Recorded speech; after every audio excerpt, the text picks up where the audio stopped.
There continues to be more fallout from last week in the Archdiocese of Detroit after Archbishop Weisenberger fired 3 respected theologians from the Sacred Heart Seminary.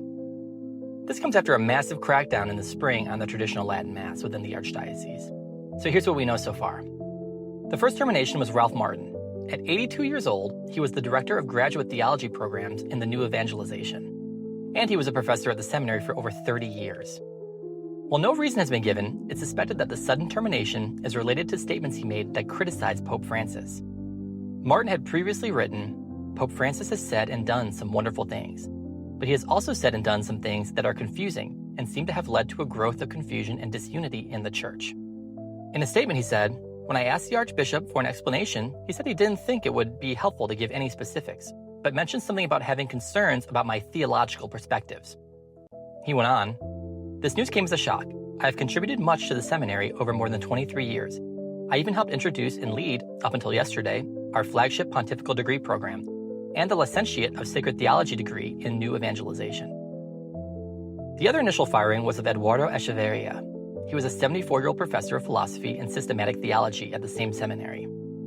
Echavarria wrote in a 2019 revision to his 2015 book, Pope Francis, The Legacy of Vatican II, that "I have now come to accept that Francis has contributed to the current crisis in the Church, doctrinal, moral, and ecclesial, due to the lack of clarity, ambiguity of his words and actions, one-sidedness in formulating issues, and a tendency for demeaning Christian doctrine and the moral law." Echavarria has not spoken publicly, reportedly due to a non-disclosure agreement tied to his termination package. So this leads us to the most recent news, a third firing out of the Sacred Heart Seminary. Edward Peters, who teaches canon law and Latin, was also let go. He put out a statement online saying, "My Sacred Heart major seminary teaching contract was terminated by Archbishop Weisenberger this week. I've retained counsel. Except to offer my prayers for those affected by this news and to ask for theirs in return. I have no further comment at this time." I haven't seen any speculation online as to past comments made by Peters that could have been used as a reason to fire him.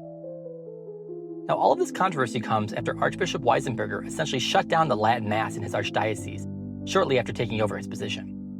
Previously, Detroit had been sort of a hub for the Latin Mass, offering 17 locations around the archdiocese. Since July 1st, this has been taken down to only 4 sites, all of them non-parish locations. The current locations are St. Joseph's Shrine in Detroit, operated by the Institute of Christ the King Sovereign Priest, St. Irene Church in Dundee, Our Lady of Orchard Lake Chapel in Orchard Lake, and St. Joseph Church in Port Huron. Archbishop Weisenberger's policy also prohibits the ad orientem posture. This is where the priest faces the altar in Novus Ordo Masses. Posts online have described this as unnecessarily cruel and a bloodbath for traditionalist communities. Many have argued that the restrictions that disrupt thriving TLM communities may push Catholics toward groups like the Society of St. Pius X. Now, Archbishop Weisenberger isn't the only one to try to take action against the Latin Mass.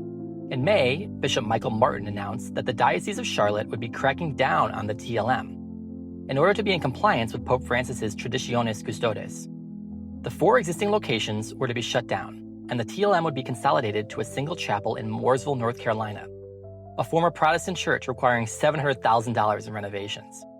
The controversy escalated when a leaked draft of broader liturgical norms revealed Bishop Martin's plans to restrict traditional practices in the Novus Ordo Mass, including banning Latin, ad orientem worship, altar rails, and certain prayers like the St. Michael prayer. In response to pushback, including letters from the 4 parish priests urging reconsideration and petitions from groups like the Charlotte Latin Mass community, Bishop Martin delayed the TLM restrictions to October 2nd, 2025. So this is my question to you. When do you expect we'll get clarification from Pope Leo XIV? Of course, the Pope is under no obligation to do anything, but maybe he would be prudent considering the polarized environment surrounding the liturgy in the USA and elsewhere. If he plans to continue what Pope Francis started, then fine, but it feels just like everything is in this strange no man's land right now, and nobody knows what direction this is all heading. Let me know what you think in the comments, and thanks for watching.